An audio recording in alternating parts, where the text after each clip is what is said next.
because this might be the inner chronicle of what we are, and we have to articulate ourselves, otherwise we would be cows in a field.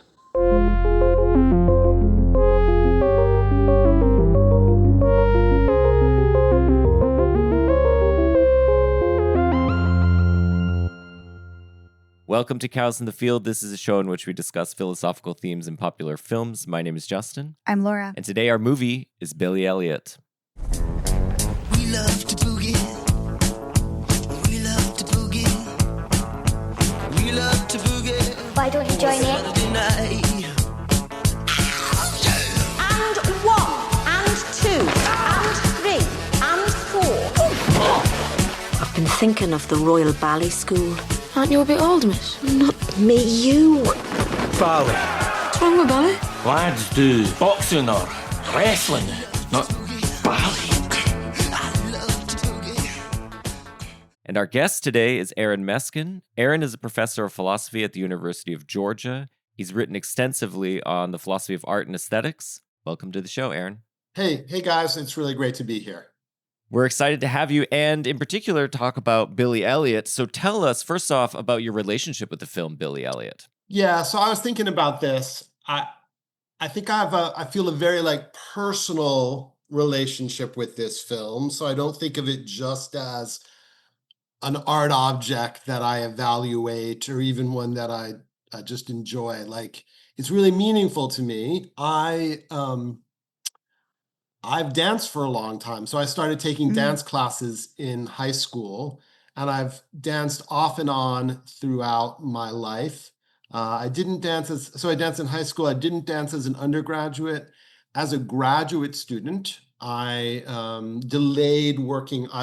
postponed working on my dissertation by taking lots and lots of dance classes. At Rutgers, I took modern and ballet and improvisation. And then I didn't do it again for a long time. And then I lived in Leeds, the north of England, which is another reason why this film is meaningful to me. Lived in Leeds for 14 years, and I started dancing again. There's a really good dance school in Leeds, Northern Contemporary. And there were some young dancers who were doing improvisation stuff, and I started dancing with them, and then ended up doing some kind of philosophy and dance projects with them. So I've been dancing a long time. I've often been the only guy in the dance studio. Mm-hmm. I'm in a dance company now of 20, and I'm the only man in it. So being like the only guy in a dance company, in a dance space, is something I'm familiar with. And I lived in the north of England for 14 years. So the movie, I just really connect with the movie. Did you see it in theaters? I saw it originally in theater.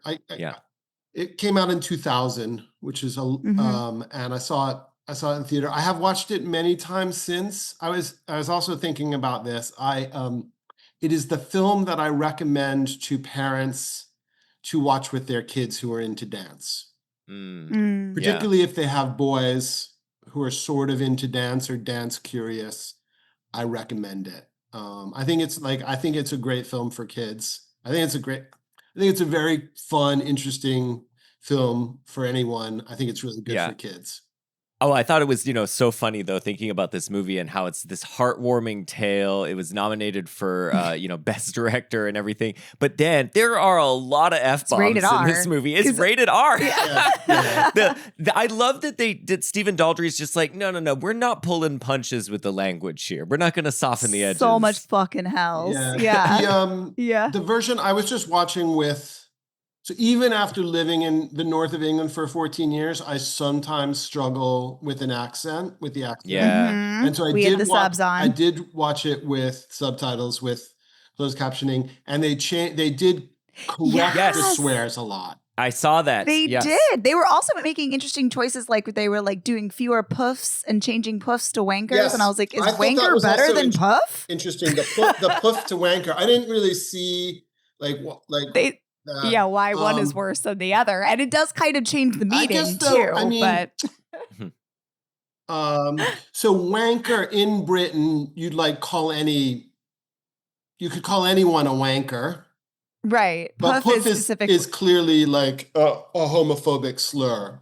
Yeah. Where wanker isn't. I mean, yeah. So they're just trying, because they definitely still have to use puff because that's important, but I feel like they just throw like half of them if we can. Like that's what the subs were like, I guess. I think the language thing points to some like this like two sides of this movie, which is that like it's part gritty northern social realism about the closure of the coal mines, and then it's got this like sweet fairy tale-ish. I'm not the only people like have talked about it as a fairy tale, but it's got like that. So it's got like these two sides. Yeah. This like grim. I mean the mise en scène is grim. I mean, there's just a lot. There's a lot of grimness. That good like good dirty refrigerators and just like laundry hanging and like a lot of like ugliness or just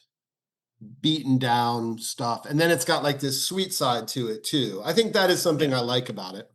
Yeah, it was also fantastical too. So it has this, grounded realism, but then it has these moments where the dance kind of escapes through the diegesis and comes out at you and is doing something fantastic. And they're having like an ecstatic moment. Yeah, I read that like so this is his first movie. Stephen Daldry, because he was a play director before this, so this is his first film experience. And he said that like when the cinematographer that he used was recommended to him by Danny Boyle. Danny Boyle's like, he's good. He'll keep you on track. Like, good first movie. Like, he'll keep you out of trouble. But he was like, I didn't want to do a first director thing where there's like too much camera movement, too much stuff. Yeah. He's like, my inspiration was Mike Lee. And I was like, that makes sense. It made It's so like, I was thinking this Mike movie Lee. is like Meantime, but like with some fairy dust. Yeah. Yeah. I love Mike Lee and Ken Loach and that I love that stuff. I mean, and this definitely has some elements of that, but then with this like sweetness. Were you thinking, Justin, of like, there's this one scene, I mean, I absolutely love it, where he's like running down the road. He's like coming at you down the road, kicking up his heels. Yeah, that scene. There's a couple sequences that are really interesting, which I think we have to go into in terms of just what it's doing sort of in the fiction. So what the dance is doing in the fiction. I think one thing I'll just say, maybe if we want to talk about this now, just to kick this off, is that I think, dance movies, maybe actually let's do this. Let's talk about dance movies just generally, and we'll zoom in on Billy Elliot. Because, dance movies, I think I'm not an expert on dance movies, and so I'm going to defer to you, Aaron. But I think a lot of dance movies, the ones at least that I've seen and know, are similar to musicals in the following sense, in that there's this suspended reality with a lot of the dancing, oftentimes. So oftentimes it's woven into the narrative as well. So there's a reason why they're dancing. They're part of a performance troupe or whatever. But then oftentimes something sort of elevated happens where the dance ceases to be diegetic, like in a musical, and then they start singing, and that's not supposed to be part of the fiction of the film. And I think this film has a number of really interesting sequences in that regard. Yeah, that's interesting. So I haven't watched it in a while, but maybe like La La Land is like that. Yeah, I think La La Land has like that. So I think I think everybody's dancing on cars. I don't know if that happened. The British film, I think that really for me seals this is The Red Shoes, the Paula Pressburger film, which has this sequence where the main character, I forgot her name, but she, who is a professional ballet dancer, she is performing, and then she's performing on a stage for an audience, and then suddenly she starts going into another world basically, and she's moving in ways that she would be off of the stage, and that kind of stuff, which I find, it's just really interesting how it's not entirely non-diegetic. It sort of starts with something Singing in the Rain does this too, actually. Yes, although that's what I'm saying. I think Singing in the Rain is more a musical than a dance movie. But it has those elements. I actually haven't watched a lot of the classic dance films. I just rewatched Flashdance, which I loved. I've not seen Flashdance. Also very much like guys like working class, a lot of stuff about like dance and class. I'm a fan of. This Billy Elliot is one of my favorites. I love Center Stage, which is about for young women at ballet school, I think that the dances are really diegetic there. Okay, interesting. Yeah, that one I feel like is more of like a social drama, like in its I mean, it's certainly a movie about dance, but it's haven't like seen it. I love Center Stage. Yeah, Center Stage is so good. I think Center Stage, I don't think it's always easy to film dance to make it work because of so one of the problems with dance is there's a little bit like, I mean, you have the same issue with theater. The spatial relations to the characters, the being present is not there. It's hard. It's just hard to like capture it in film effectively.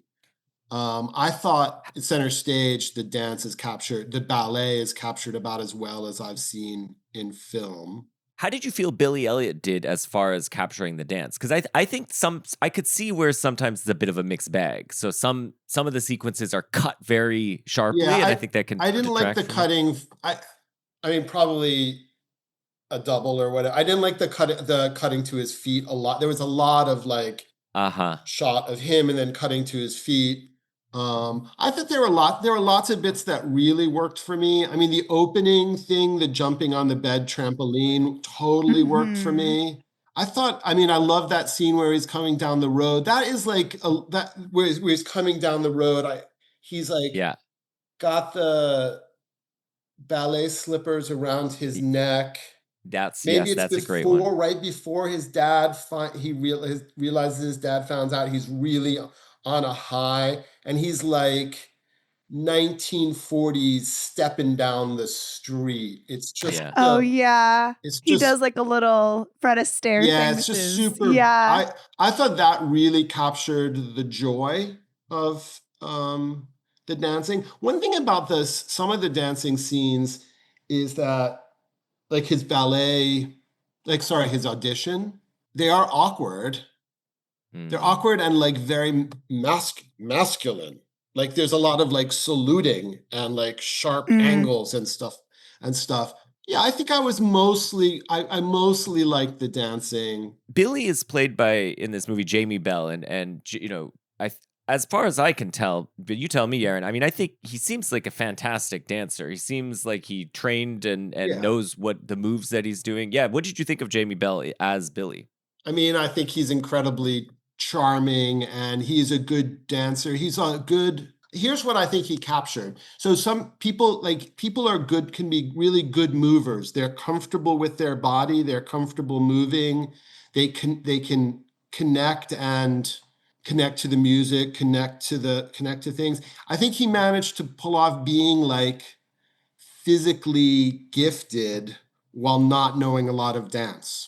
Yeah, interesting. Yeah. He's clearly had some training as a dancer, but he looks like a great mover. And so I really am persuaded by this idea that he's not that well trained, but like connects to dance, feels electric, as he says at the end, towards the end of the movie. I think he pulls that off really well. Yeah, and that's sort of what Mrs. Wilkinson, his teacher, says is, you know, I think you have a shot at the Royal Ballet School. And he says, what? I mean, I barely been doing this. And she's like, no, they just kind of want to see how you move. And that's what they end up doing. Like, they look at his audition, which is, you know, a little weird and funky. Obviously, he's practiced it, but I mean, it's been choreographed with Mrs. Wilkinson, and they're having fun. And, you know, it's not a professional audition in the same way, but they can see this thing that you're talking about, Aaron, which I thought he was really good at that.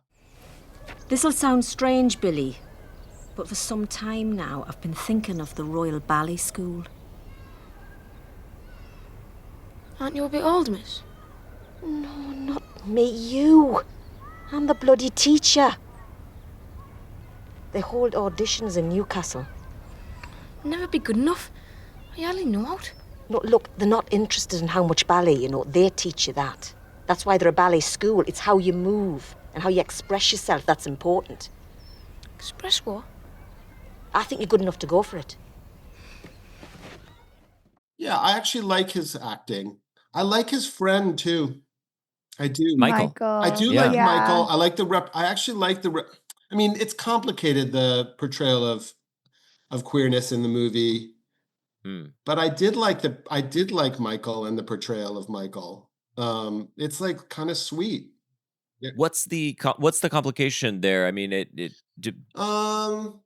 mean, there's the connection between the idea of dancing, being a male dancer, and being gay, and then you have Michael there who really is gay, and so it's like, in some sense, seems like it's serving to like draw out the distinction. Billy is a dancer. Yeah. I see. I don't know, but like they have a nice relationship and they care about they care about each other. It is like a nice kind of sweet representation of queerness. And I think Billy, it's unclear. Billy's 11 allegedly, right? So yeah. whatever. But yeah, I like that. I found that actor really like convincing. I found their relationship convincing and persuasive. The two of them, they cared about each other. There was this complication of the friend falling for his being like having unrequited love for his friend. It seemed kind of something I could like remember and relate to. Seemed relatable and real. Did you like Billy and Michael, Laura? Yeah. I mean, I think one thing I think Jamie Bell is really good at, acting wise, is like he conveys so much with like a knitted brow. There's a lot of times when he's just sort of like, I don't know what to say, because he doesn't know how to express himself verbally, which is why expressing himself physically becomes so important to him. But yes, like that moment when Michael knocks him a little kiss on the cheek, and Jamie Bell's just like, knitted brow. Okay, what do I do? Like, my friend is revealing something to me. I don't feel the same way. I want to respond with kindness, but I also want to respond with clarity. And also, I don't totally understand what any of this stuff is because I don't know what sexuality is fully because I'm 11. Like, I feel like he gets across a lot with, just like, do you see a lot of his gears moving behind his eyes? Yeah. I mean, I think the other part of the Michael character, the function within the plot, is that for Billy and his relationship to his family, that is his father, his brother, and his grandmother, setting aside the grandmother for now, the concern about him being a ballet dancer is twofold for them. So there's one, which is it's not something men do, and two, it's something only gay men do. And so there's the threat of homosexuality sort of within the family unit. And so what happens with Michael is, because Billy is accepting of Michael, and they go and they have that moment where they go to the gym and they play together, and they're, he's teaching him Billy's teaching Michael some dance moves. He's letting him wear the tutu, which he always wanted. But then it's cross-cut with the dad. We know the dad is about to find them in the gym because one of his friends has noted, like, the gym lights are on, and I think it's George. And so he's come on, whatever the dad's name is. And so then they go to the gym, and he does find him there. And again, it's as if he's being found out, in as much as he's being found out as a ballet dancer, but also as if he's gay. And I think that is, so the Michael character, plays that dimension of it, because the film, as you pointed out, is, often at pains to note Billy is straight, or at least in this, he thinks of himself as straight. Do you, just going back to talking about Billy not being able to express himself except physically, I mean, his dad and his brother are not the best at expressing themselves. No. So they express themselves they express anger up until the end. They express anger, sadness or anger, and they express themselves physically to a large extent. One thing is that his father and brother do come around. That is like they do come around to some extent without like changing, without like there's at least some capacity to express something other than sadness or anger and be physical towards the end of the movie. That's like a really nice aspect, a sweet aspect of the movie. Absolutely. I think this is an important and interesting portrayal of positive or non-toxic masculinity. In particular, Billy, there's the character, what Billy is doing is one thing, is that he's confident in himself and in his passions and so on. And accepting of others and so on. But I actually think the dad is a really interesting portrayal as well of a kind of positive masculinity. Of course, he starts the movie not that way. He starts incredibly repressed. But, we learn very quickly that Billy's mother, that is the dad's wife, has died. And with her, it seems a lot of the joy in that household has disappeared. And she sort of haunts it like a sort of a ghost. And there's this scene where the dad is destroying the piano. Yes. And you initially think, oh, it's because he's angry at Billy because Billy's been so interested in ballet or whatever. But no, it's to make firewood. They're destroying the piano. Christmas, so they can be warm for Christmas. And then the next shot after that is they're gathered around the fire of the piano that's burning. And the dad just breaks out into tears, and no one says anything because the whole family is repressed in a way. They cannot connect with one another, even when one of them is showing having a true outpouring of emotion. So there were a series of films like this. This is part of, I think, a small genre of films, of which the best known is The Full Monty, about men in the North dealing with loss of jobs.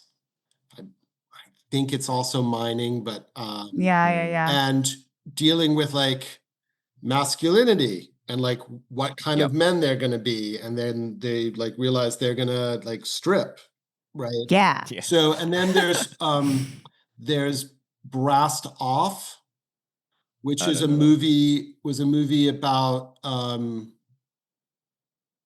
think about coal mines shutting down in the North, and and men who find something to do by being in a brass band, a colliery brass band. So there's the female version of this is Calendar Girls. So anyway, there are these like movies, they're set in the North. They're often set in like Thatcher's time. They're we're losing our jobs. What are men going to do with themselves?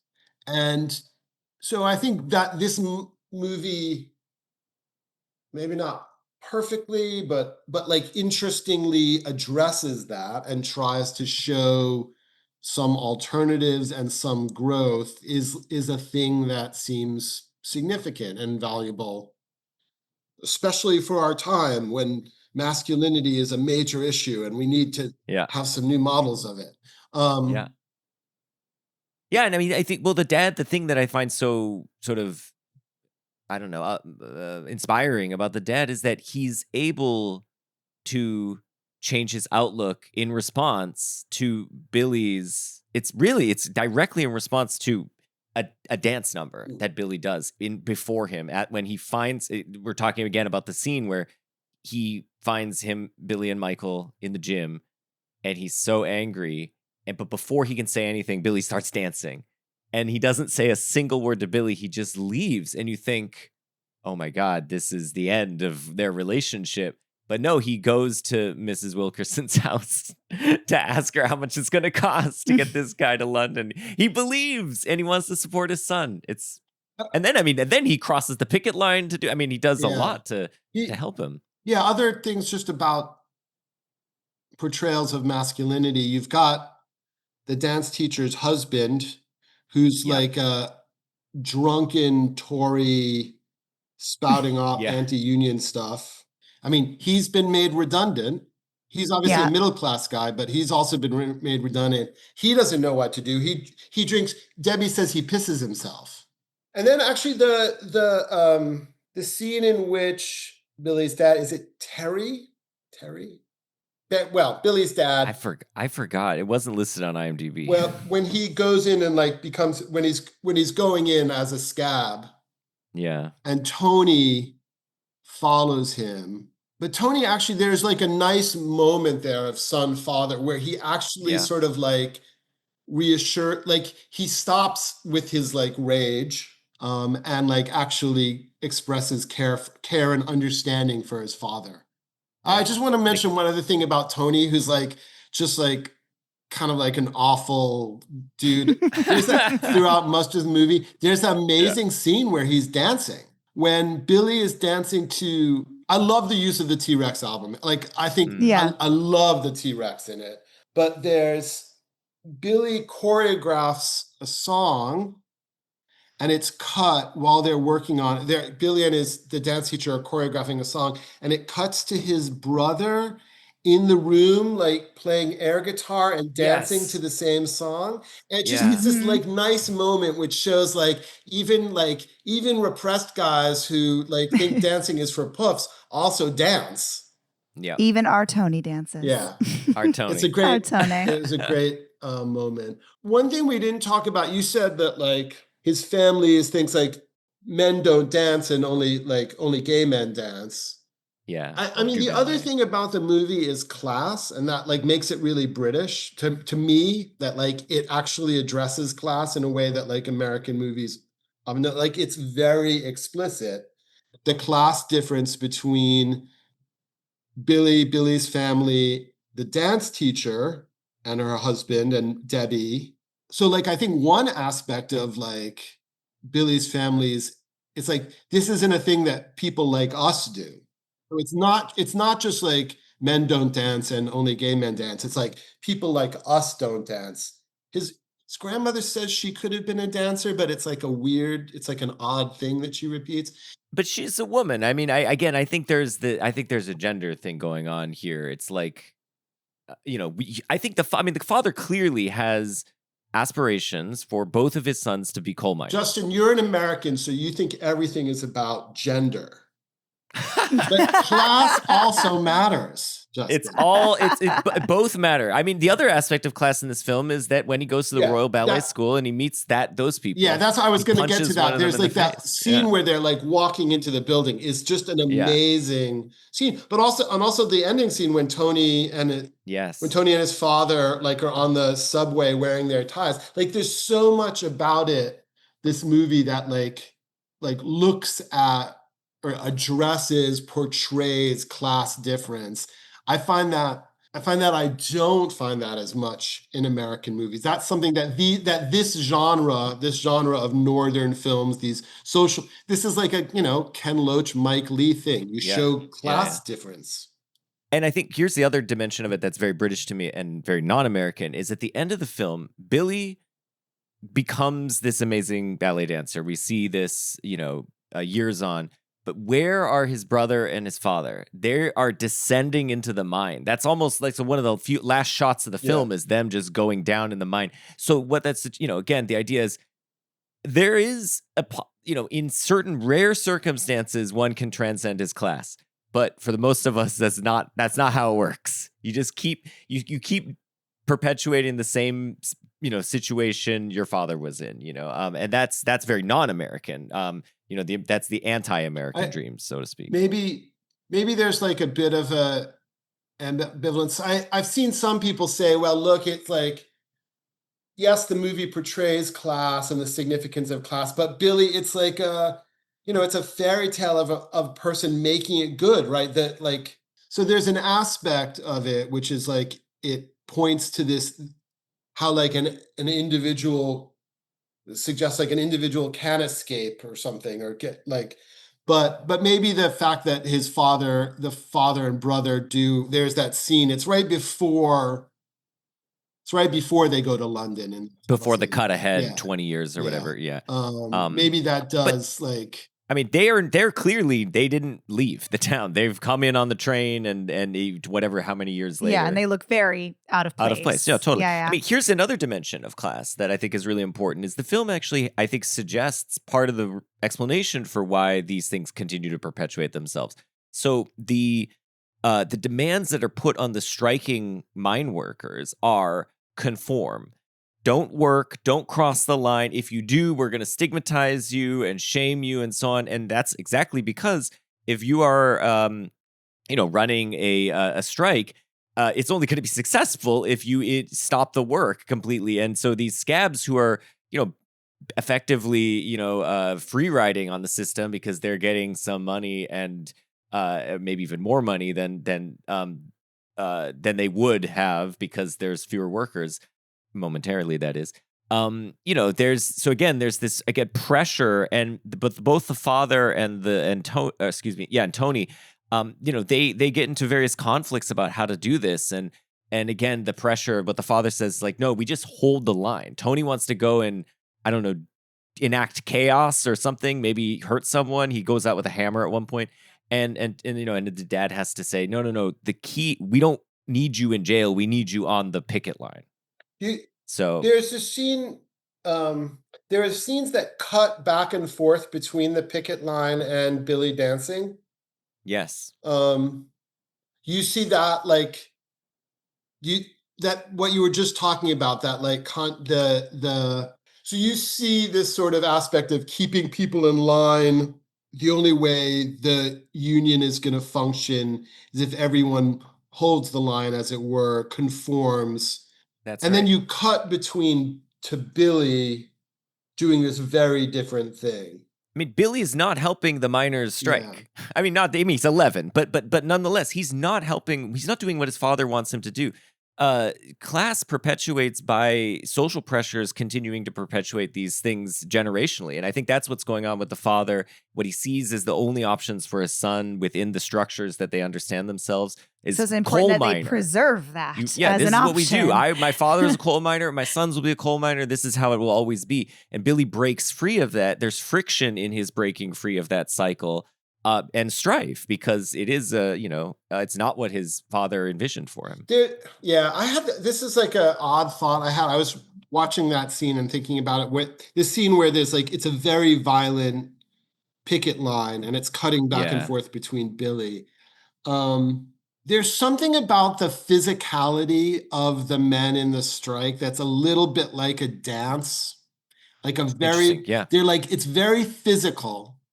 And there's a lot with Billy. This is what I'm talking about. His dancing has a lot of like, there's a lot of aggressiveness and like saluting and I think masculine coded stuff in his dancing. And I think that was one thing that I think there was like a physical rhyming or between the, anyway, that's what I thought. I didn't quite get that. Yeah. I mean, I see what you mean about the social stuff, but I also thought there was some like physical rhyme or something like between the movements of the strikers and Billy. Yeah. No, I like that. And I think it also makes sense of what is Billy, of course, going to express in his dance, but things that he knows and is familiar with, like his experiences growing up here. And I think that's what the dance is reflecting. It's reflecting the physical things that he understands, which are like striking people, people striking, boxing, football. Yeah, the choreographer said that he specifically wanted it to like be a boy's world. Yeah, it's not going to be like a typical ballet because like that's not the world he lives in. That there's a bunch of other like proto dance scenes, or I sometimes I'm like, because I think sometimes about like what is a dance, and so sometimes I'm like, we're always dancing. But there are like these like proto dance scenes, like the opening scene where he's like making the breakfast for his grandma, and I think he's like hitting maybe it's a laundry bag, but as if it were like a soccer ball, but it's like very dance like. Mm-hmm. Also like the Tony chase scene. I love the scene where Tony is being chased because it's like, it's a great, I mean, it's not quite a dance scene, but like it's super well, it's like choreographed. There's like thing where he stops and drinks tea. It could be a bit of like postmodern choreography. It has like a, he's like running through these houses, doors are opening. Yeah, and the police always seem to be right around the corner. It's like, impossible. Yeah. There's like a lot of, interesting sort of movement, physical movement, not quite dance, but dance suggestive movement in the movie, which I really liked. Mm-hmm. I like it anytime people run through people's houses and backyards. Like and stop for tea. Love that. Love that. Jump on your trampoline, Ferris Bueller style. Love it. But it's also like that density of that northern England, like that really gets across. Like everybody's smushed together. All the council flats are right. Everybody's garden is, right next to the next person's garden. My favorite dance sequence in the whole film is the one that begins when Mrs. Wilkinson goes over to the house to tell the family that Billy has a shot at the Royal Ballet School. And they get in a fight and they're yelling at each other. And Billy he starts to dance. And again, this is where I think this is the one that's most clearly non-diegetic, because then suddenly he's outside and he's dancing around and he's in the toilet dancing around the outdoor toilet. Awesome. And then he's dancing. But then this I love. I think this is a really brilliant part of the film. Then this is the song where he's dancing to is the Town Called Malice by The Jam. And then we see him, it's the same song. He's performing a dance, but now it's diegetic because Michael's watching him and a neighbor's watching him and even Tony's watching him, but we've shifted ahead. Now we're not in the same time. That's a really, I really like that scene too. That makes sense that you're seeing it. I think it's like ambiguously extra diegetic or whatever. Yeah, I think it's a little unclear. Like what is going on? He's on the table. Like he's on the table, dance, boy, dance, and then he's like in the bathroom behind his house. Yeah, he's out somewhere. But then it continues. It keeps going. So then after he's dancing for Tony, then he runs off, and Tony's runs after him. He's dancing. This is one of the parts where he's moving towards the camera, and then he gets to a metal wall and he stops. Yeah. Now, the scene continues, though. I rewatched it, and this is really interesting. So he turns around. Michael's still chasing him, and you hear Michael's voice. He says, "Billy, come on." But then you see snow. We've cut ahead like another several months because it was summer initially, it was warm, and now suddenly snow is all over the ground. He puts his coat on. And so that sequence has taken us from the fight outside to just him dancing in the street, to then which presumably happening later, to then even months later, so it's showing the passage of time and his frustration at being, in a way, sort of trapped and not being able to, go and potentially, perform for the royal school or whatever. And I think, and that's where I think there is this kind of, it's weaving together diegetic and non-diegetic things in really, I think, in really interesting ways. I see what you mean. I think that might be the most distinctive scene of that. I think so. Yeah. I mean, the other one that apparently, I don't know, you found this quote from Daldry, but the other one that at least Daldry seemed to suggest that is non-diegetic is Billy's dance for his dad. Now, I saw that as diegetic. Mm-hmm. So that scene, so there's music playing in the background. The dad walks in. Michael stops. He's immediately like frozen. He starts to take off the tutu. Billy starts dancing. He's dancing to the music that's playing. But the music fades in, like it becomes loud. It becomes, it sort of shifts from being diegetic to non-diegetic, but he's dancing over that same music. So that's why I thought that was diegetic. But what did Daldry say? Well, he didn't specifically. But he says he says he talks about it as a conversation. Yeah, he said Billy is talking to his father through dance. It was dance as action rather than as aesthetics. Dance as conversation rather than as abstract. The kid expressing himself rather than the brilliance of the finished product. That's not clear to me that it's non-diegetic. Yeah, that doesn't sound to me like non-diegetic. That's just dance as conversation, man. Can we do the remainder of this discussion in dance? Justin, what's your experience with dance? Very little. I have almost none. I love dance. Yeah. I did a little as a kid, and then I didn't pursue it as a teenager, and then I've always wanted to. But you did some. You should do it. I'll give you some suggestions. You should just do it. I was just gonna say I took some intro ballet when Justin was finishing your dissertation, and that was really fun and really hard. I was gonna mention just a couple other things that I found memorable about the movie. Yeah. So I do think the movie is really physical. It's shows a lot of movement. And a lot of movement of the body. I'm really struck by this scene where like he's maybe they're going to, I actually was a little unclear what's going on. He's traveling with his dance teacher. Maybe they're going to Yeah, Newcastle and they're in this I like didn't get that. weird trolley thing under the bridge. Yeah, listening to Swan Lake, right? Mm-hmm. Yeah, I just really loved it's a strange scene. It's not fully explained, and like the machinery is like quite odd. I don't know. Like I don't like it's this like trolley under the bridge. I don't know it. Yeah. I really liked that it was like a pretty long take of it, and it just was really like physical. It like real movement of objects through space on film.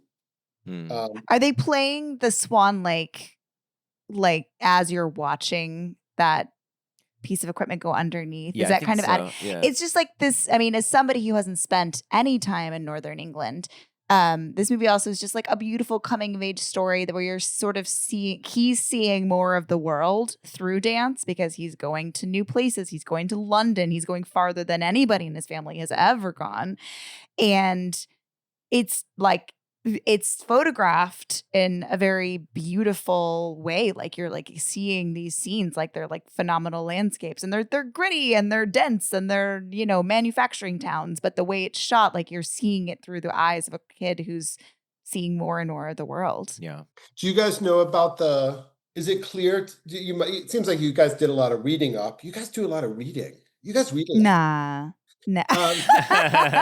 What were you going to ask? Is what clear? Just that final scene, the version of Swan Lake that he's doing. Yeah, I don't know. So it's this like very radical. Yes, I read about this. Please explain it to us because Justin does not know.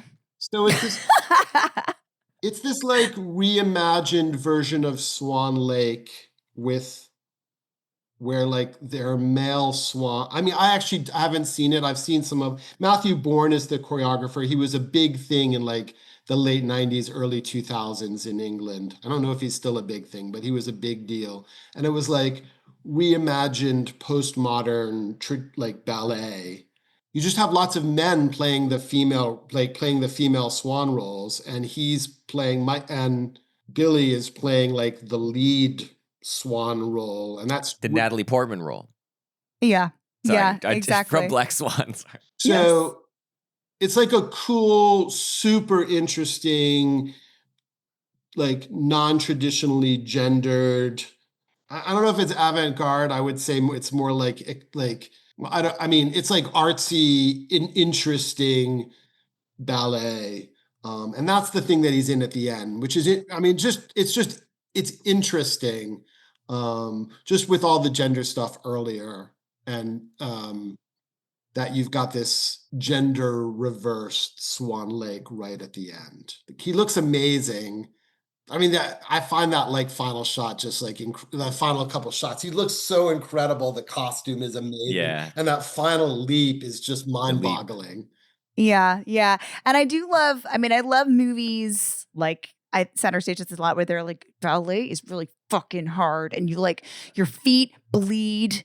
And it's so athletic and physical, you know, and exhausting. And like you're driving your body into the ground. Like, and that I just like the way that he's preparing himself to get on stage. You think of ballet sometimes as languid and elegant. And he's like, he's revving up. He's revving himself up. He's doing these, like he's jumping, he's stretching. He's got to go in there with full energy. And I loved that little behind the scenes peek at preparing to get on stage and do it. He did earlier on say that they're like athletes. They're like athletes. Yeah. Yeah, and that's how he's trying to sell it. That's how he sells it to his dad. I forget the name of the guy, but I don't know who they keep using. But I mean, seriously, have you seen any ballet recently? Do you like? I mean, the ballet is often like focused on the women dancers. The men are often like moving them around. But Jesus Christ, they're like these like generally fairly small men lifting these women in the air for long periods. I mean, they're incredibly strong. Yes, they are athletes. Incredibly athletic. Yeah.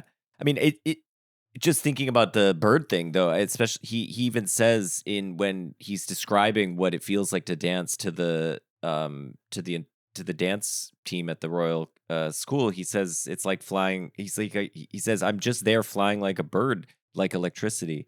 And I think that. What did you think of that description of dancing, I Aaron? wish Did it I resonate felt with like you? that, dude. It's like, oh, so. No, I mean, on the losing yourself, like, I Yeah. mean, maybe I lose myself on the dance floor, but like, so, I mean, I find dancing really hard. Like, I do not like, I'll be 60 in a few months. Like, I'm not the slenderest guy in the world. Like, I find dancing hard. So I don't usually like feel like a bird or feel like electric. I could see like on the dance. I mean, I love to dance, like just like to dance at parties and like going out and like, I lose myself then. I do a lot of improvisation because I love improvisation. Also, you don't have to learn, steps when you do improvisation. And I can lose myself a little bit in improvisation. Yeah, because my experience with dance has always been you're counting in your head and you're making sure you're not ahead and you're making sure you're not slow and like you're like trying to hit it just right and being like pas de bourrée. Yep. My brain was working harder than my body maybe when I was dancing as a kid. But so I haven't really ever experienced this like ecstatic embodied like freedom that dance movies always show, but I want it. I've talked to dancers who like a bunch of dancers who are really interested in the idea of flow states, right? That is like a thing. Talked to dancers before. So like if I have a performing in a dance, I am definitely not in a flow state. If I'm like doing a bit of choreography, I'm like will I remember to put my leg in the right place? What am I doing next or whatever? Or I'm like the tricky bit is coming up. But the tricky bit is coming up. But like it seems like a plausible story for like a serious dancer. He's also supposed to be prodigious. So, and he's been encouraged in his prodigy with his teacher who has allowed him to choreograph this kind of wild dance. I mean, he's clearly has like skill and technicality, but like I think Mrs. Wilkinson, that is, I think her approach to dance is much more, nurture the spirit of the dancer rather than drill. She's drilling the ballet students, but with Billy, she does something very different. She, their experience. I mean, I guess she is whipping him a few times. She's like up, down, doing some moves, but very often they're in this more conversational dance. They're portrayed as, having fun.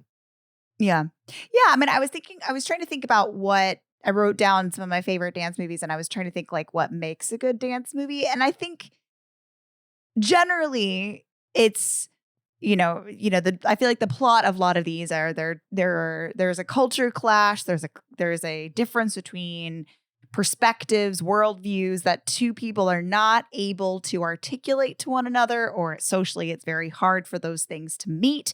And dance is the language that brings these two together. Like I'm thinking about like Dirty Dancing. She's the rich girl and he's like the help. And that's what that comes together. Step Up, same thing. Oftentimes too, it's also two different languages of dance that come together. One person is a classically trained ballerina and one guy is like a street dancer. And then their love comes together in the mixing of their body languages. I do love that movie. I don't love the Save the Last Dance, but I like the they're like Norwegian and German versions of this movie. There's a movie called Battle. I think it's Norwegian. Anyway, yeah, the ballet dancer meets hip hop dancer thing. I found Save the Last Dance like questionable. Yeah, what? And like, well, everybody's like Julia Stiles is not that good at dancing, which I'm not that good of a judge of that. I don't know, but I haven't seen that since I was a kid. But yeah, so I think like what's compelling to watch on screen about dance is I think like that something that is like being born and invented in front of you, something that's like new and fresh, and not something that's choreographed. Like that doesn't feel, obviously, it's that kind of like. That's the exciting thing that can translate to film. Yeah, exactly. Yeah. No, what is that right? So do you think like it has to feel for it to really work? You're thinking it has to have like an improvisatory feel to it? I don't know, because of course, like, maybe not always. Dirty Dancing, do they do any improvisation? They do the dance. They nail the dance that we see them rehearse it over and over again. Here's my hypothesis to build on what you're saying, Laura. So I think that of the expressive arts that we have, dance is something which is abstract, unlike, with singing, that's something anyone can do, like dancing, and anyone who's able-bodied can dance, whether or not they can do it well. Not everybody can, get a note out on a flute, for example. But unlike with singing, which is something everyone can do, with singing, you're often singing with lyrics, so it already has more of there's something more narrative, there's something more concrete. Verbal expression of some sort. With dance, though, there's something, it's just like primal in that it's abstract, but it's also deeply embodied, and it's something anyone can do. So I think that I was thinking with what you were saying was with dance, it's with the film, it has to be but it's often at its best when there's two people who have its communication breakdown that's rectified by dance, and when it's rectified by dance, they have to be sort of expressing themselves directly. So if they were just doing a choreographed dance, that wouldn't be expressing. I mean, it could be, but it's not as obvious the way it's an expression. It's not of as them. immediate, because of course, if the audience doesn't know the dance they're doing or whatever, like they won't necessarily know the variations that are being done that might be expressive. But if they're just kind of doing something improvisatory, it can be, and it is an amalgamation of a bunch of different styles. Maybe that's a sense in which it can be more sort of expressive of their immediate emotional state or something like that. Anyway, that was the thought. I tend not to like dance that's especially expressive. So I tend to like real abstraction in dance. I tend to think that I'm not like expressing myself. I certainly don't think I'm expressing my feelings usually, or my emotions when I'm improvising.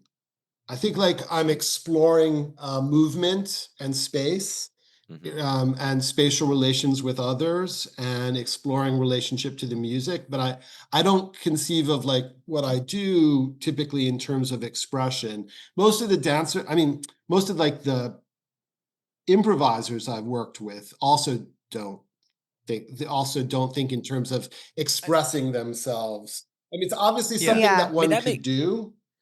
And I think this movie is putting that forward as what Billy is doing with his body. Like you don't think so? No, I think that's right. I think that's the thing is I think the structure, and what we're driving at here is the sense in which, how do you integrate dance into a narrative film? Yeah. And I think the simplest way to do it is that it serves the way that Daldry said, like it serves as an expression of a character's inner state. And that's so now whether that's in fact what professional dancers are doing in improvisatory context and so on, I don't know. So I'll take your word on that. But I was just thinking it's harder to integrate that into a narrative film because it's at least not the most obvious thing you could do. You could surely do it. I'm not totally sure of any of haven't seen that many dance I'm movies. wondering about Suspiria. Suspiria might be one. Suspiria show more of like dance as form rather than dance as expression. In Suspiria, the dance is like sometimes used as like this evil incantation to get to kill someone, Yeah. So it's like a real, like you're doing magic with your dance. I like it as a hypothesis about the use of dance, or like one of the main uses of dance in narrative film. It's interesting because it's generally not it isn't the sort of thing that I'm most interested in dance, and I am drawn to dance films. Maybe I'm willing to like accept the expressive bit for the sake of enjoying the movement, the physical, like I'm willing to like. But yes, it's certainly going on, and it's certainly Billy is portrayed as expressing himself in movement.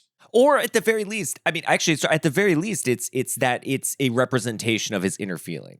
Because it could be that he's really doing this in the film, and this is his expression of it, or it could just be no, this is a abstract representation of how he feels, portrayed in dance, rather than in him saying it or him frowning or whatever. It would be weird if dancers were typically. Like it would actually be pretty strange if they were typically expressing. They would be expressing stress or what are you feeling right now? How does the dancing work in Dancing in the Dark? Dancer the Dark. Dancer in the Dark. It's non-diegetic. All the dance sequences like are fantasy fantasy sequences. Yeah. Okay. Yeah. So it's just like they're all showing musical her inner numbers state. too. So. Oh God. Yeah. This movie always like gives me some joy and does make me feel, but it definitely induces some sentimentality. And I was like wondering whether like that's like I would criticize it for its sentimentality. I don't know. I mean, even just the T-Rex, the music. It's not just the T-Rex. It is that jam song. I wanted to mention the Clash song too, but just great use of music that is like definitely sentimental inducing at times. So Sure. I always feel something when I watch this movie. I'm always like super excited for Billy, like when he's like finding out whether he's gonna like it pulls my heartstrings. It does. The movie just does. It's effective. I think there's not. I personally don't think there's anything wrong with it. Of course, it's how it's done. Here, I'll give you one thing from A.O. Scott, his New York Times review. He says, quoting the movie, "If you go out to find life, you lose other things," Mrs. Wilkinson tells Billy. And, like the movie at its best, her words are no less true for being platitudinous. I think that's an interesting way to put it, like sometimes it just is a good portrayal of something that is sentimental. Yeah. I also want to just say that I would shout out like Julie Waters, my girl Julie Waters.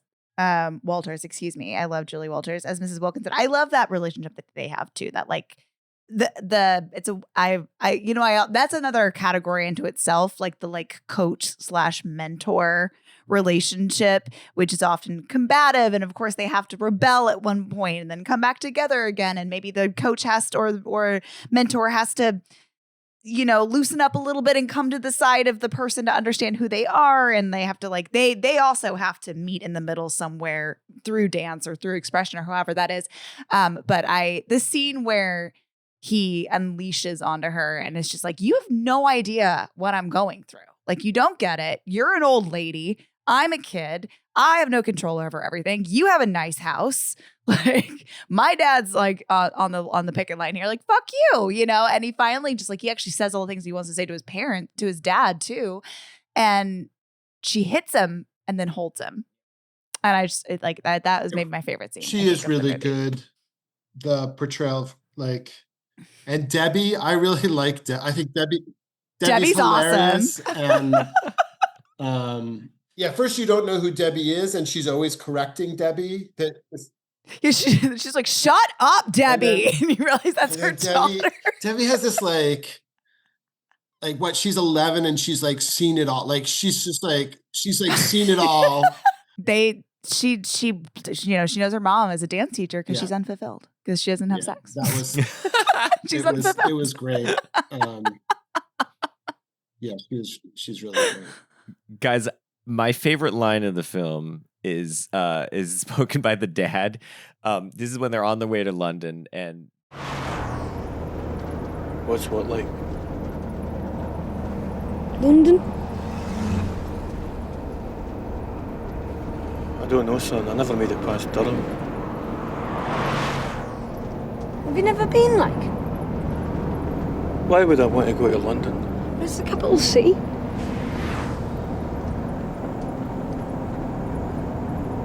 Well, there's no mines in London. Christ. Is that all you think about? Well, there's no mines in London. No mines in London. I love this guy, single-minded. Why would I ever go anywhere that doesn't have a mine? There's a great moment. Maybe it's after he finds out and they're sitting on the fence happily and they like fall into each other. There's like this nice moment of like, that is like cuddle. Again the like he's shifted as the dad has shifted in his masculinity. He's able to touch his son in like a loving way.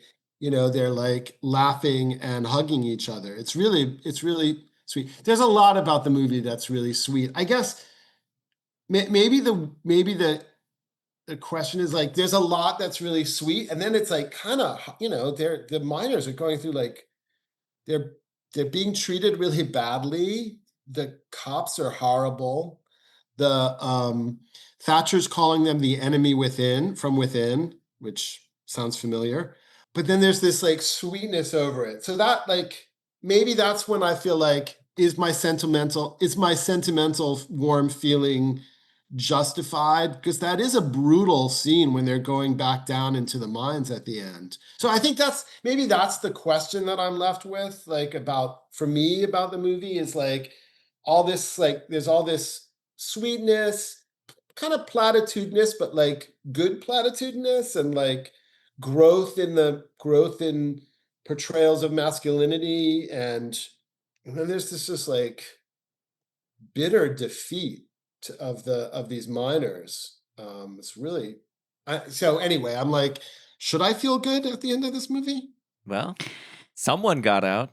Yeah, but Billy. but like one person getting out, Yeah. like that's it. I mean, that's the most you're gonna get. I think because the film, as you put it at the beginning, it's grounded. It's a realist film in that sense. It's in the Mike Leigh category of So these movies, there is no ending of this film where, I mean, actually, here's one other dimension of the happy ending. I mean, Michael got out. Michael got out. That's actually actually a beautiful moment. He's there with what seems to maybe his partner, something like that. He's next to Tony and the dad, who are like, whoa, but like, okay. And it's like, it's like a really, they're like, that's Michael, but they're not like, gross, that's Michael. They're like, hey, Michael. I remember Michael. I was thinking that like for all the homophobia that's like in the background of the movie or whatever, like, or the poofs talk, like Michael isn't given, like he isn't given a really hard time. You don't see that. Yeah.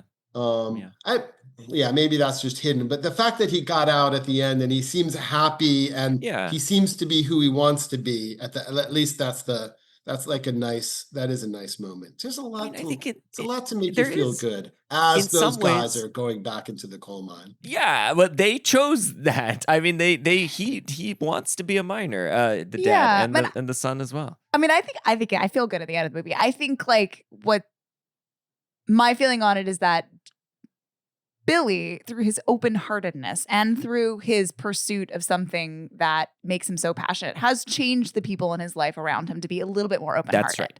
A little bit more open to something different, a little bit less, focused on their one little sliver of life. Yeah. And they're not going to, that doesn't mean they're going to like move to London and be different people, but they are who they are. They're going back to the coal mine. That's who they've always been. That's who they want to be, but they are changed for having Billy in their life and for Billy having dance in his life. That's right.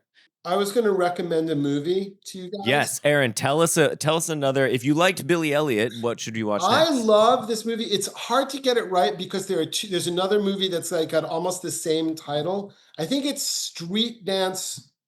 Street Dance, not Street Dancer. Okay. Okay.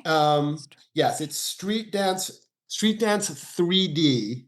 Oh, is it a 3D movie then? Oh, that's but great. It's not Step Up 3D, which is also a thing. It's about a ragtag team of London hip hop dancers, led by a young woman who lose their space to rehearse in, but then they notice the ballet studio in their neighborhood, and Charlotte Rampling is the ballet mistress, and she is willing to give them space if they start working with her ballet dancers who don't have a lot of energy and like are kind of like just don't have the right spirit for dance. So it's one of those where like ballet, this great art form, has like fallen on hard times and needs to be infused with the spirit of street dance. And like, cool. It's just super. It's super fun. The woman is like Northern. I'm pretty sure she's from Leeds area, so she sounds Northern. It's got this great early 2000s UK kind of hip hop pop soundtrack, and it's got my gosh, ballet and street dance. I love it. Awesome. I'm just looking at just looking at the cover here, and I got a girl with a Union Jack tank top. Yes. And then she's got the low rider jeans. This is 2010, and like a big belt, and then a sideways flat belt baseball hat that says "Playa." I love this movie. I really love this movie.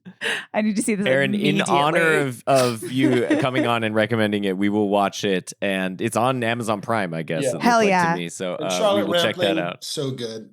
I mean, Charlotte Rampling, she's like, do I get to be a dance mistress? I'm in. Aaron, thank you so much for joining us. This was a real blast. Is there anything you want to tell the listeners about besides that they should watch Street Dance 3D? I mentioned Center Stage, which I really like a lot.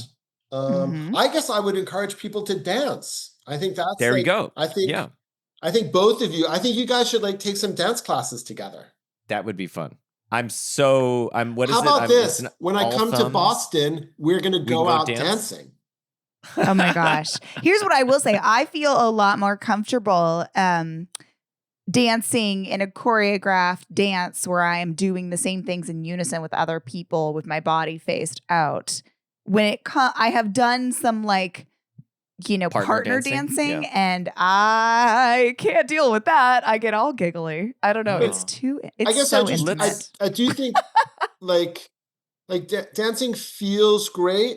It's super fun. There are like dance studios all over the place. It's easy to take classes. Exercise. It's great exercise. It's been like, and also guys, there are just so few guys doing it. Like in my company, there are like no other, like it's just like a super fun thing to do where you can express yourself through movement or not. Yes. Explore the space. Yeah. Or form. Explore the form.